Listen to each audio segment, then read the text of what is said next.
Hi, everyone, and welcome to today's panel. I'm Phyliss, Director of Marketing at the Mom Project, and I'm thrilled to be moderating this panel for you all today. The childcare crisis, let's talk about it. According to a recent report by the Center for American Progress, over 4.5 million childcare spots in the US are at risk of disappearing as a result of the pandemic. That's 4.5 million. Almost overnight, parents have been forced to balance not just work and parenting separately, but working and parenting at the same time, plus teaching, coaching, and now summer camp counseling. It's a lot, and we at the Mom Project believe that understanding how this is impacting working parents is truly critical for businesses to succeed. I'm so pleased to introduce today's panel of experts who bring three really unique viewpoints to this topic. And to start with, we have Phyliss Stewart Pires, who is an advisor to the Mom Project and Vice President of WorkLife Strategy at Stanford University. Phyliss, thank you for joining us. Do you want to give a quick intro of yourself, Phyliss? Sure. Thank you very much. I'm really excited to be here today. So I have really spent my career at the intersection of family supports, increasing representation rates of women in leadership, diversity, and culture change. And so what I can say is that this time in history is a really rare experience in terms of the experiments that it's forcing many of us into. Not experiments that any of us necessarily opted into, but we are in the midst of a time of incredible change and challenge on those topics. And so I'm super excited to be here. We, at Stanford, we have one of the largest childcare systems in higher education and one of the largest employer-supported systems in the Bay Area in Northern California. And so I'm super excited to talk about the practical challenges that we're dealing with, and then what I hope are some of the conversations that are going to emerge out of this time. Well, thank you so much for joining us, Phyliss. And next we have Chris Bennett, who's CEO and co-founder of Wonderschool, which focuses on helping families find quality in-home childcare and preschool. Chris, if you could introduce yourself, that'd be great. Hello, everyone. My name is Chris Bennett. I'm the CEO and one of the co-founders of Wonderschool. We're based in San Francisco, as you can tell with the bridge in the background. We support individuals in starting high-quality in-home childcare programs, and then we support them in operating and growing their programs. We have over 800 programs in 9 different regions in the United States. And I started this company because I benefited pretty heavily from high quality early childhood education as a child. And I went to an in-home program when I was for after school care when I was a child. And when I heard about the shortage in America, I didn't understand why there weren't more in-home programs, because I had such an incredible experience with it, and started this company to raise awareness and to start a number of in-home programs.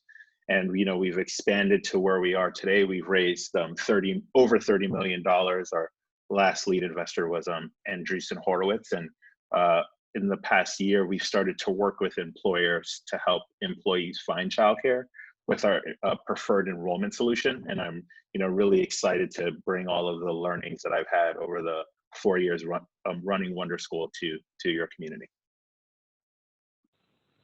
Great. Well, thank you so much for joining us, Chris. We're glad to have your perspective as well. And then last, but certainly not least, I'd like to introduce Dr. Pam Cohen, who is the president of WerkLabs, which helps businesses understand and predict how to improve their employee experience. So Pam, if you could quick introduce yourself.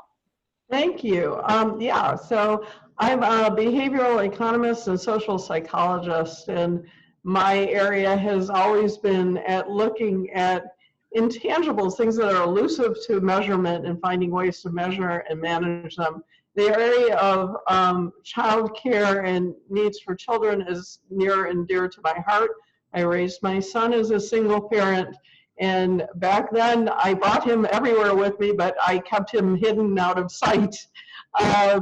And now I think that there's more awareness of the need for companies to help parents find childcare and appropriate childcare, and I'm very excited to be part of the forefront of talking about those topics and finding solutions.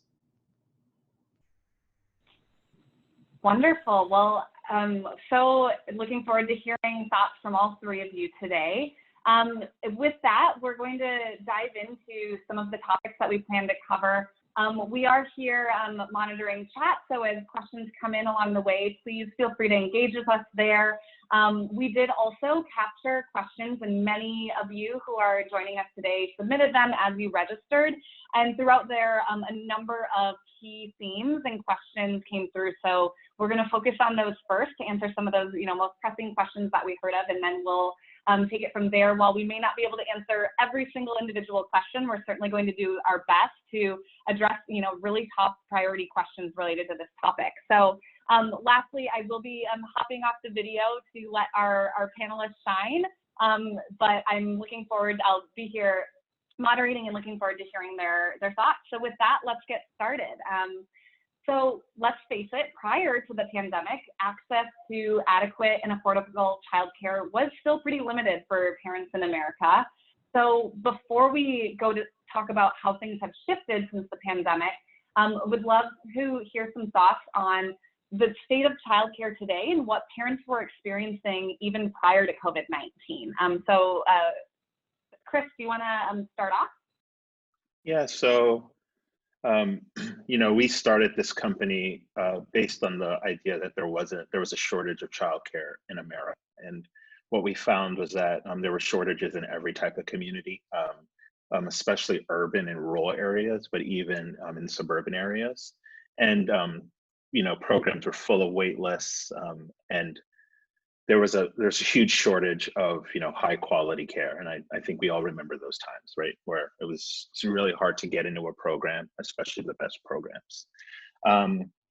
Parents weren't having an easy time finding childcare. The prices were really high, and there's just been known supply issues. And so what we were focused on prior to COVID was making sure we could bring more supply to the market, bring more infant spots, more toddler spots, and then helping. One of the things we kept noticing is that a lot of employers were having a really hard time meeting the needs of the employees, helping them find childcare. And so one of the things that we focused on pretty heavily early on is just partnering with employers to find childcare area. Great, thanks for that, Chris. And Phyliss, would love to hear your perspective. Yeah, so certainly agree with Chris that what we were dealing with prior to this crisis was a patchwork of care that in most cases was enormously expensive. And we had been hearing so much about the rising percentage of people's income that childcare was eating into. And it was becoming a situation where paying for childcare was meaning people weren't saving for college, or they weren't putting money towards retirement. So that was one thing. The other thing that we were experiencing was an enormous talent crisis. So many early childhood college and university programs have closed down over the last couple of decades.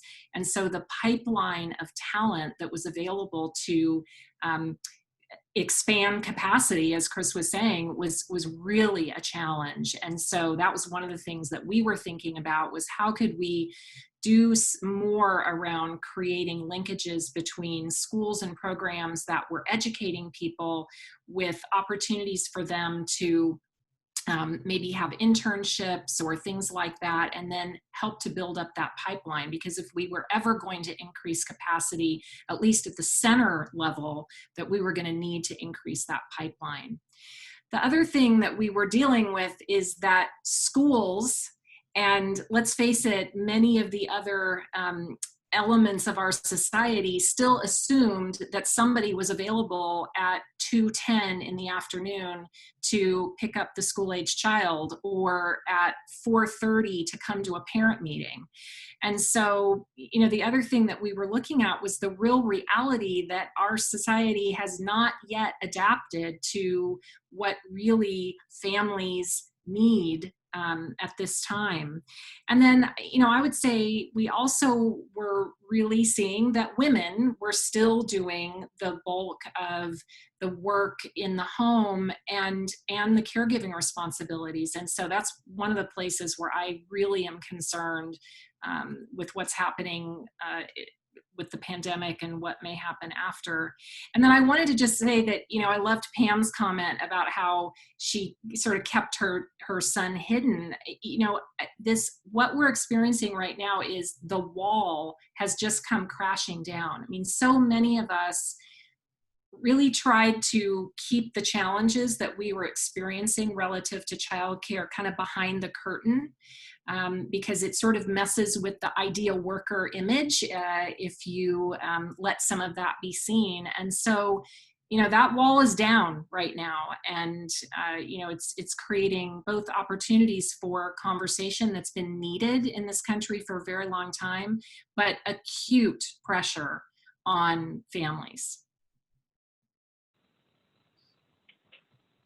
Absolutely. And Pam, I know we had recently at WorkLabs done some studies on this, so would love to hear your thoughts.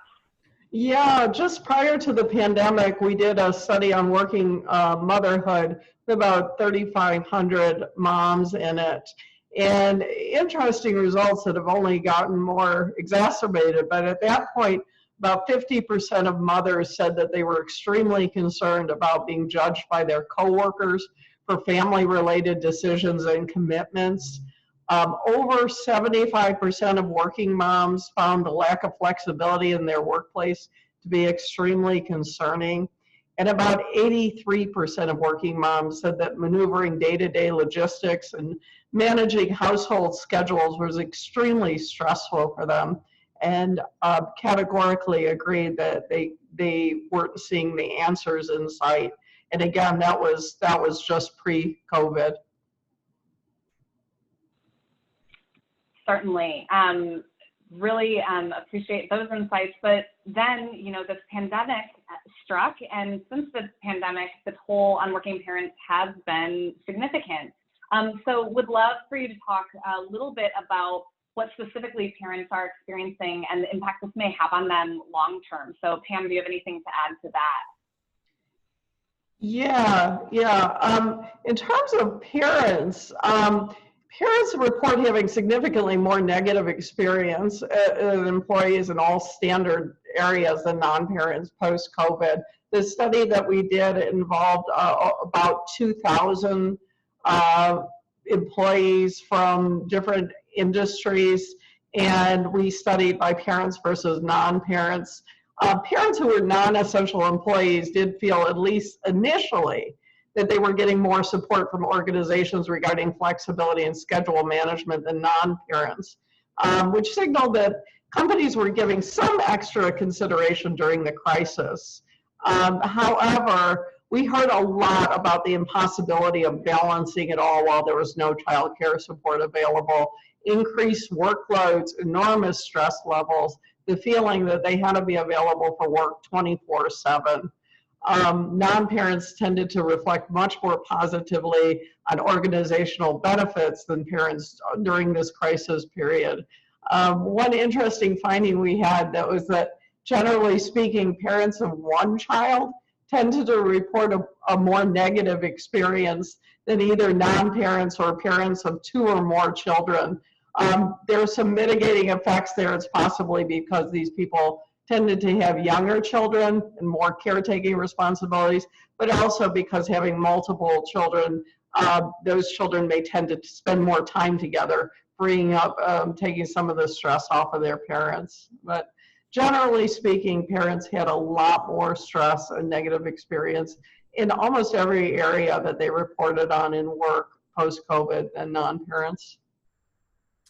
Yeah, one of the things that I wanted to mention is I think that we all potentially anticipated the crisis sprint that we all were in, March, April, May, and now we're looking at the marathon. And for particularly people who have both the combination of early care needs with very young children combined with school age care, we're just hearing from those families the enormity of the challenge, because school districts are also struggling with how it is that they're going to come back. So, for example, my son's school district has signaled that they potentially will have something where he will be on campus 2 days a week and off campus 3 days a week.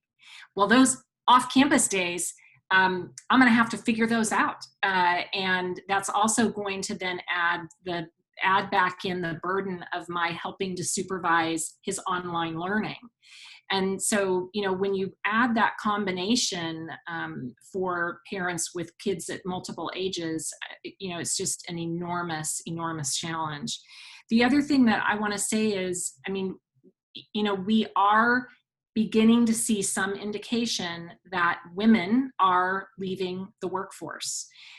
In a situation where, if there's a decision to be made, we're still seeing some of the default. And so as somebody who's focused on increasing the representation rate of women in the pipeline, that really concerns me. And I'm afraid that we're going to lose progress that we've made relative to getting women into management and leadership positions, and then ultimately into the C-suite positions, which is where we need them.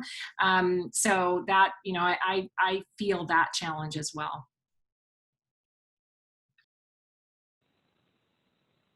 Certainly, and that's certainly something at the Mom Project that we're thinking about, and seeing as well, and thinking about how do companies respond to that. Now, also, this pandemic has had an impact not just on parents and families, but childcare providers. So many have been forced to shut doors. Those that are open or reopening are navigating rapidly shifting regulations and requirements and operating on thin margins. So Chris, would love if you could share a bit on the pandemic's impact specifically within, from the childcare provider's perspective. Yeah, absolutely. And Wonderschool is in a very unique position where, the vast majority of the programs we work with are in-home programs, our family childcare programs, and outdoor programs. So we call them forest schools. Phyliss, I would love to hear what you're seeing on the center side. But what we hear from our colleagues operating centers is because of shelter in place and closing of a number of businesses across the United States, a lot of childcare programs are being forced to close right now, for better or for worse. And this is leaving, and again, I'm more talking about the centers, not the family childcare programs. The centers have been forced to close, and these centers, especially the standalone centers, are effectively small businesses. And so they're reliant on the income that parents provide through tuition to be able to support their businesses. And it's a very thin margin type of business. So to miss out on a month or even 2 months of tuition payments can lead to these types of businesses going into bankruptcy.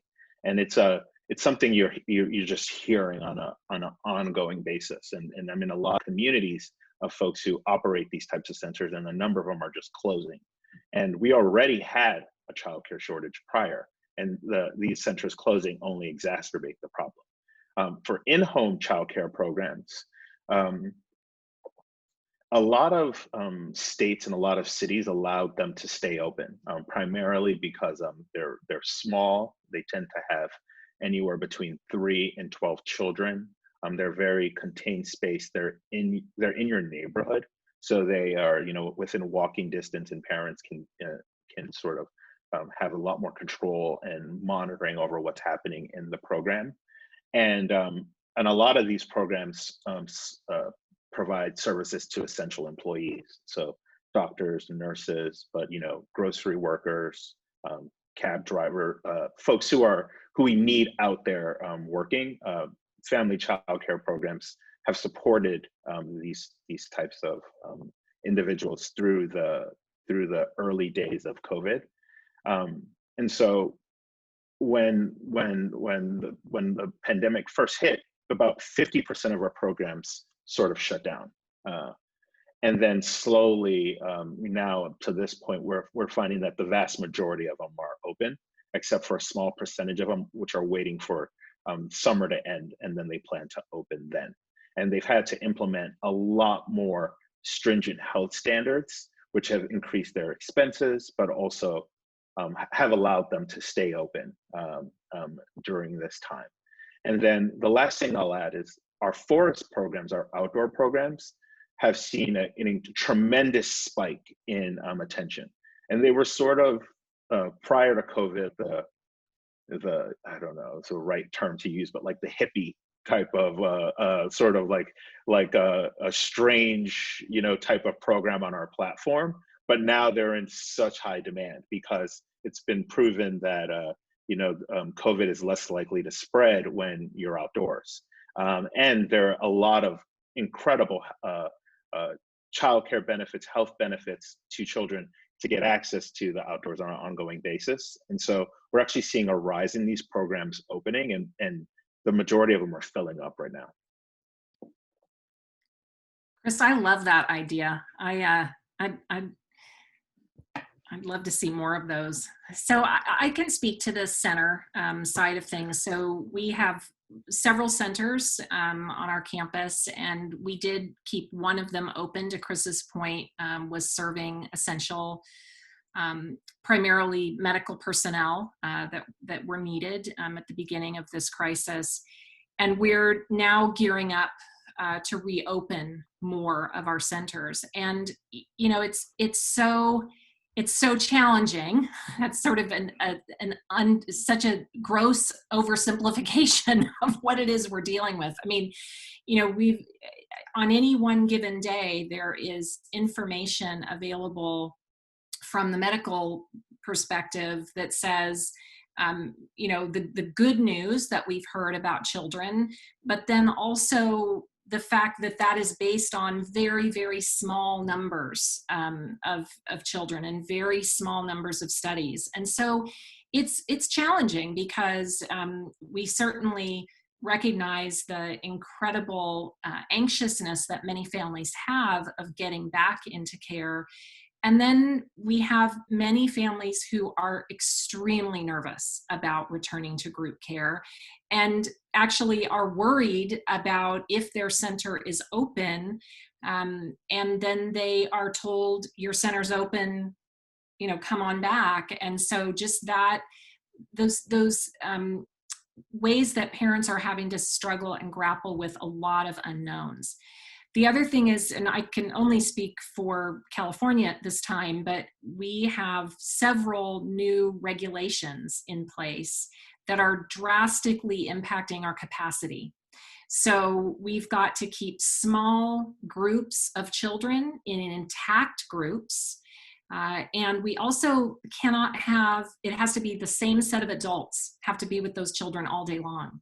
So in terms of how we schedule staff, how we support breaks and lunches and all those kinds of things, it's really a new day. And then, imagine we're going to have, at least in our county in California, masks and face coverings are required in any workplaces, and childcare is included in that. And so imagine we've got all these children that have been home with their families, and now they're coming back into this unfamiliar setting, and the adults that they previously had relationships with are now in these face coverings and needing to sometimes be with different groups of children, different age groups, because we had to recluster children differently. And so, I'm thinking a lot about the children as well. And I think about them a lot related to social distancing. So we in California also have some social distancing guidelines that have to be followed.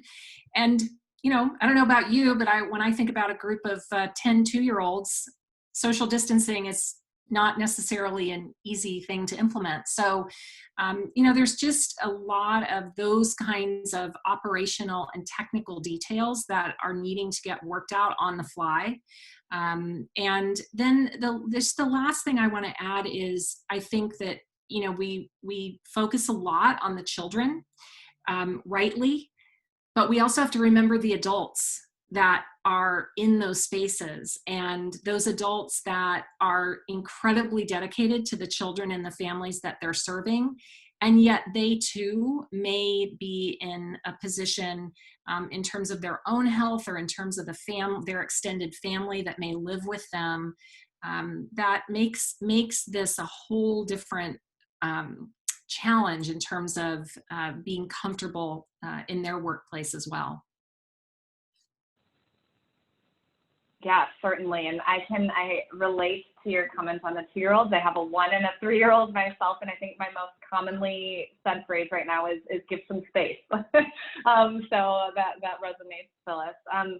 So, I mean, hearing all of that, I think it's safe to say that, you know, childcare looks different, and childcare as we knew it previously, for better or for worse, isn't coming back anytime soon. So I'd love to shift gears a little bit, and knowing all of this, like, what does this mean for employers? So what should they be thinking about to support their working parents, you know, as they navigate this? What are some of the strategies they should be considering? And, you know, what are some of the things that are potentially likely to work or not work based on what you've seen? So Pam, I'd love for you to kick us off with your thoughts on that.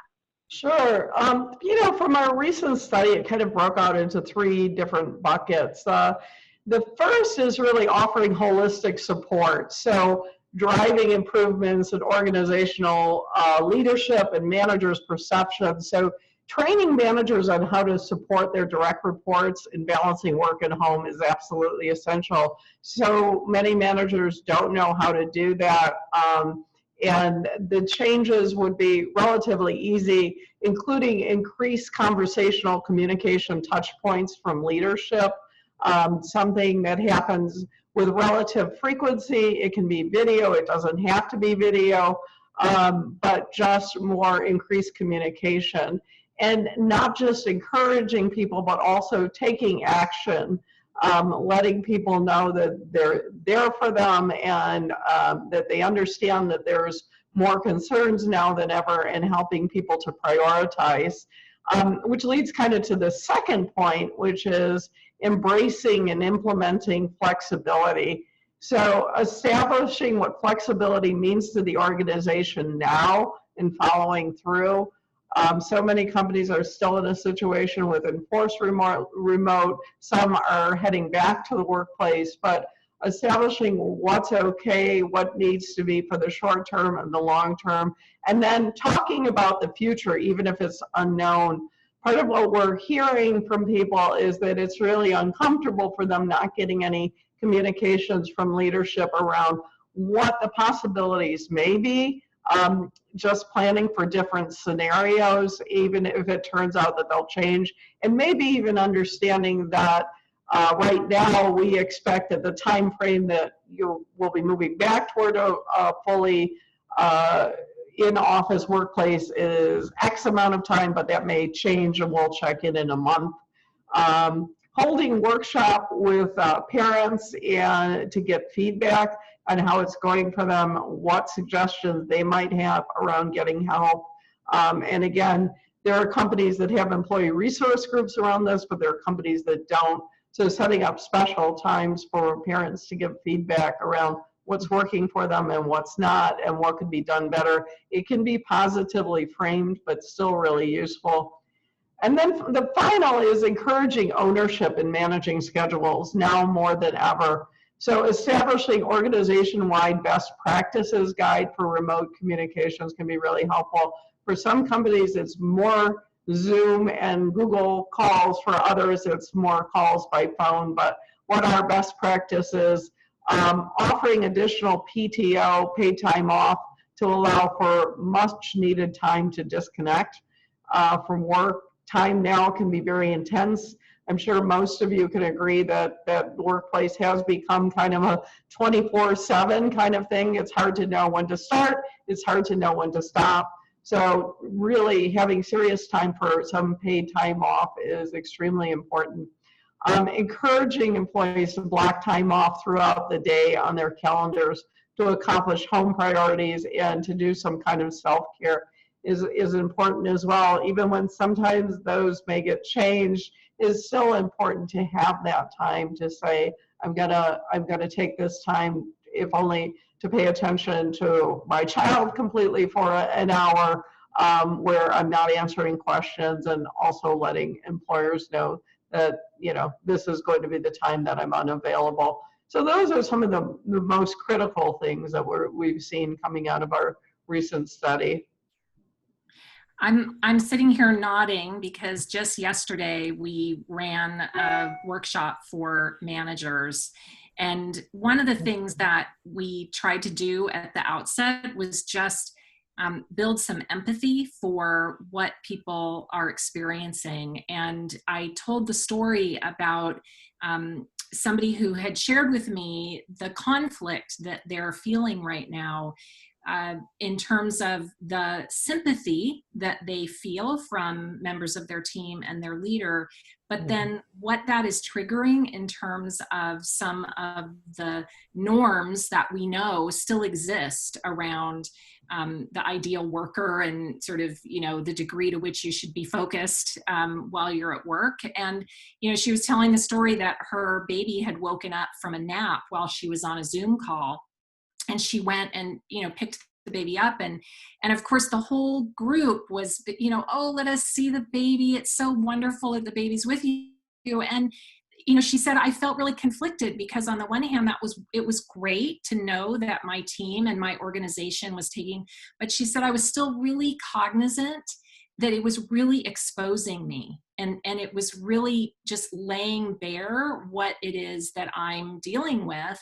And she said, I really wondered if it made people think, oh, you know, she must not be very focused at work, or she must not be delivering. And, you know, I think that building that empathy and making visible what the realities of what people are dealing with is one element.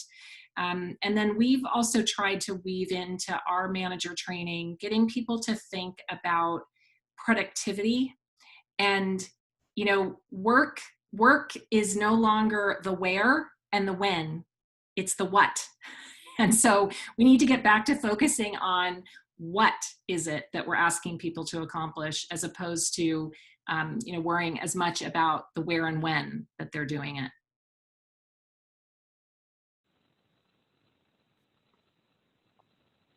Chris, would love any additional thoughts you have on, you know, the conversations you're having and what you're hearing, and ideas and strategies around how employers can, you know, help their working parents. Yeah, there's a couple of trends that we're seeing from the parents on our platform that I can share with you all that, you know, may help you or may not. Because we work with a large number of parents today, and one thing we're seeing is a large number of parents moving.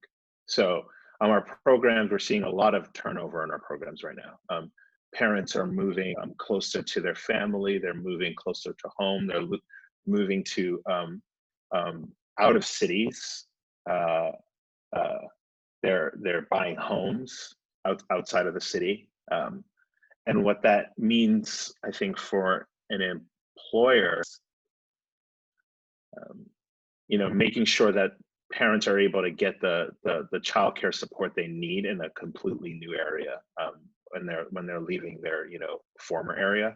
And so that's something we're spending a lot of time thinking about when we're talking to the employers that we work with, and we're also spending a lot of time figuring out ways to create supply in areas that we weren't necessarily focused on prior. You know, my company and a number of other CEOs that are in my network we're moving to remote companies. We're giving up our offices, and we're completely moving over from having an office, because one, there's significant cost savings due to it, but also because productivity hasn't declined. It's almost been the same or better. And and our employee base is a lot happier. And large companies, Twitter, Facebook, Coinbase, are moving in this direction as well. And what this means is there's just going to be a reshuffling of the American population as organizations start to embrace remote work.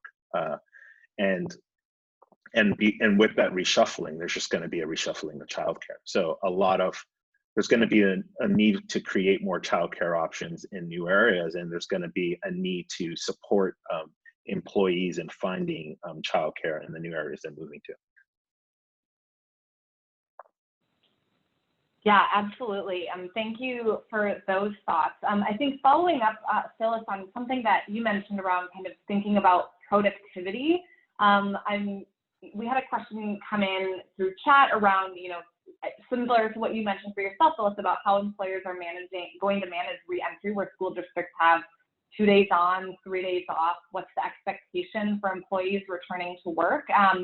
And related to that, that productivity point, how as a manager, can you, as we think about this long term, knowing that, this kind of shifted schedules, flexible schedules are going to be the norm for a while, how can managers and employers help encourage and foster that flexible team culture while still ensuring that they're keeping their teams collaborating, productive, and keep that team collaboration and output high? I'd love any perspectives that you all have on that.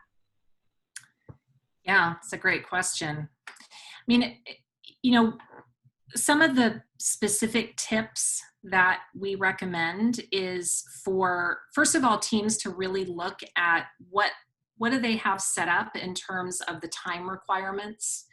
Are they asking everybody to show up for a 2-hour meeting during the time when a lot of children would be having lunch, or right pre-dinner? Those times of the day that are really challenging for. Now, this of course gets complicated when you have a workforce that's on various time zones. So it means that we have to start having some of these conversations and just start saying, can you help me understand what has changed about your situation as a result of this COVID-19 pandemic? And what are the things that are working for you relative to our current team setup and team structure? And what are some things that we could think differently about? And I always say, make sure that you're not having that conversation when your hair is on fire, both from the manager perspective and from the employee perspective. And so, for example, that example that I gave of that woman whose baby had woken up from a nap and she brought it to the meeting, and ideally that manager wouldn't have immediately after that meeting had the conversation, because that just triggers the anxiety and the recognition that I'm being viewed differently. And so timing when you have that discussion is really important, giving the framework for that conversation. And then, Pam mentioned this idea of control over time. And I think really empowering our teams to be the ones that come up with the solutions. We worked with one team where they ended up just completely scrapping long team meetings, and they moved to a Scrum, 30-minute check-in that happens at different times every day of the week. And they've paired people on the team up so that you have a partner who's responsible for making sure you get all the information that you need. So that if you end up missing one meeting, you can trust that someone on your team is gonna make sure you have that information so that you can keep moving with the team.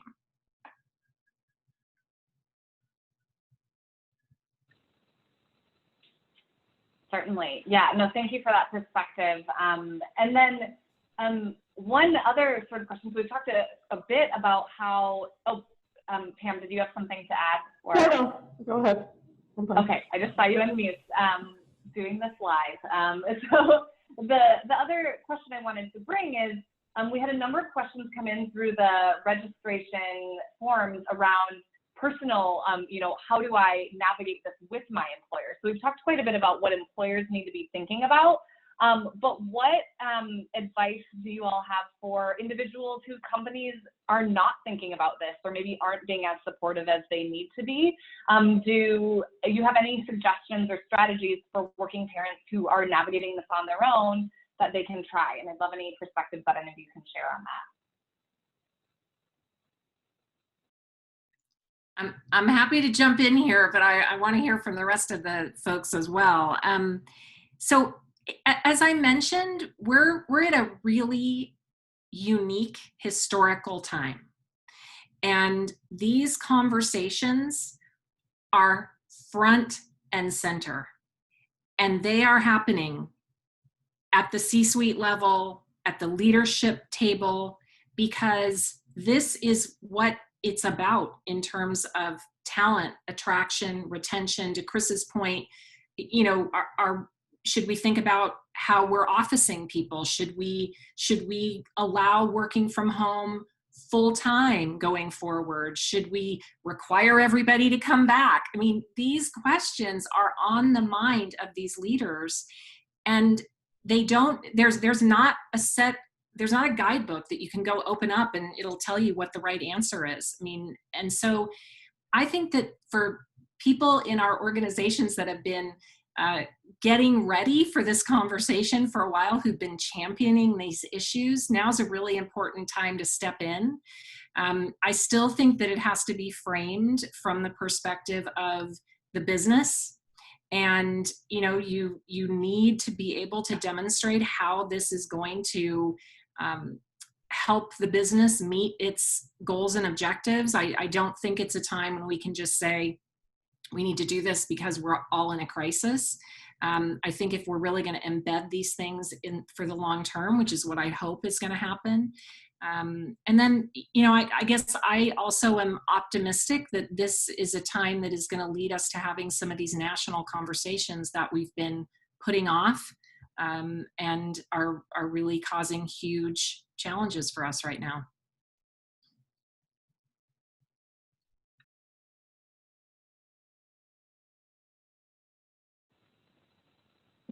Great. So no, thank you for sharing that perspective. And I'm sure that, you know, means a lot. We just had a question coming in on what can we do to recruit or retain quality early childcare educators? And so that one just came in through the live chat. We'll take just a couple of those before we close things up for the day. So Chris, I'm wondering if you can share any thoughts on that perspective, and if you, Phyliss, feel free to chime in if you have any thoughts as well. So we think a lot about helping folks start their own programs. And we've had success in helping folks who work in sort of a tangential area to childcare. So one of our most successful providers was a sort of a therapist to children under the age of 5, and she ended up starting her own chair program. We work with you know, moms who have very little experience actually working in a childcare program. They start one, serving their own children and a couple of children in the community, and then they hire experienced early childhood education folks into their program so that they're able to get the right level of experience in their program so that they're able to serve the community. But one of the things that we spend a lot of time thinking about is just explaining the benefits of starting a childcare program, and then all of the misconceptions about it. So there's some of the misconceptions is that you can't start a program if you're renting your home. You have to own your home. There's misconceptions around the amount of time it takes to get a license. People think that it'll take a year to start an in-home program. It can take as much like about 6 weeks. The insurance costs, insurance for in-home childcare programs is usually about $500 to $1,000 a year. A lot of folks think it's a lot higher. And so sort of debunking those myths, and then also talking about the benefits. So if you're operating a 12-child program in most, you know, cities in California, you can earn a 6-figure salary as the person who's operating the program, and even in times like this. And so we spend a lot of time teaching folks how much they can earn by doing this. And then the more folks, and our belief is that the more folks who do this, the more access to high quality early childhood education our communities will have. And this is, and everyone wins. And during times like this where there's so many folks who are losing their jobs or, rethinking what they want to do in their career, we're spending a lot of time trying to support folks into going into this field. Bringing teachers in as, assistant teachers or teachers into the programs, I don't have as much experience in. We tend to just recruit from the pool of teachers that are out in the market, and pre-COVID there was a huge shortage. Post-COVID there's a lot more teachers that are available, but some teachers actually don't want to enter the field right now because they're worried about potentially the health implications of doing that. So there are some challenges around that right now. Yeah, I just want to, I'm going to step up on my soapbox for a minute and add something really important, which is I think one of the first things we can do is respect the fact that these people are truly first responders. And we need to make sure that when we talk about these frontline people that need protection, that need PPE, that need all of these things, that we recognize that early childhood people and teachers, and that's who they need that as well. And so that we've seen a lot of concern expressed among teachers who feel like they sort of don't get talked about. The children get talked about, the stressed families get talked about, and rightly so. I'm not saying that shouldn't happen, but we need to make sure that we're including them in this conversation, and that we're recognizing what it is that we're asking them to do right now and the need for them to be protected.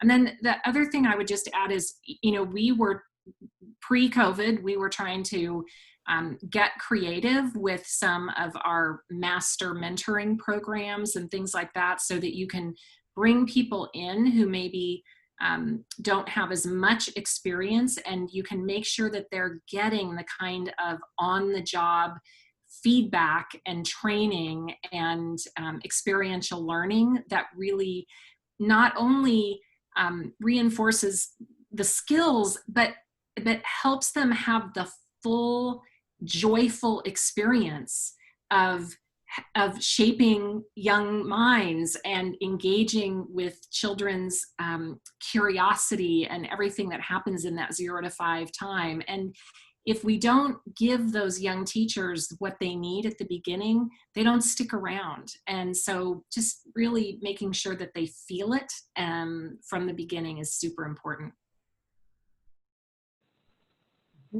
Great. And we'll take one more here before we sort of wrap things up. But we've talked quite a bit about, employers, what they can be thinking about and how they can be trying to understand how to best support their working parents. And, Pam, I was hoping you could weigh in a little bit just on some of what your work and what you've been seeing in terms of how do employers understand, what their parents need. I think one of the things that's come out is that it varies. People have different age children, they have different childcare, different support networks. So what can employers do to really understand what it is that their parents need? Right. Well, one of the things that we talk a lot about in terms of creating a more flexible workplace for working parents is matching employees with a buddy with whom they can have regular video meetings with set topics, setting up a rotating series of video conferences with either individuals, with teammates, or even cross-functional teams to keep in touch with what's going on at work overall. In making certain employees have regular, say 2 times a week or more, meetings with immediate supervisors. I touched on that a bit earlier, but regular touch points is really important at this point. And at WerkLabs, we really work with companies to help them find out what's going to make the biggest difference for them with their employees. So one of the things that we do is quite a bit of qualitative research with companies, followed up by survey instrument to test empirically where needed, but is to understand the needs of individual workplaces and their employees. There is nothing quite like going in as somebody from the outside and having one-to-one conversations with employees where they can speak candidly about things that are going on with them that they might not feel comfortable even going to HR with. And then while keeping those confidential, creating a report for organizations so that they can understand what's going on with their employees from an overall perspective, also from a socio-emotional perspective, and what are those kind of things that employers can have the biggest impact on in terms of returns on investment. We know that employers remain focused on productivity, on their employees recommending them as a place to work, and also in people staying with the organization across the next year and across the next 5 years. And those are the kind of things we work with, is being able to predict those kind of outcomes on the basis of the overall employee experience. Great, thank you for that, Pam. I'm hopping back on the video here again, so you can see the magical voice that's been behind the scenes. But thank you so much, Phyliss, Pam, Chris, for joining us today, sharing your perspectives. This is such a critical topic for employers and working families and really all of us to figure out, to make sure that we're really continuing to move forward progress and supporting working parents for the long haul, because this isn't, it's a marathon, not a sprint, as we've all seen. So thank you all so much to all of our attendees for joining, for the questions that came in. We are so glad to have you here. I'll be sharing links to, the companies that were mentioned today. So, the Mom Project, WorkLabs, and Wonderschool in the chat. So please, if you're interested in following up, we encourage you to do so. And with that, thank you all so much for joining, and enjoy the rest of your day. Thank you.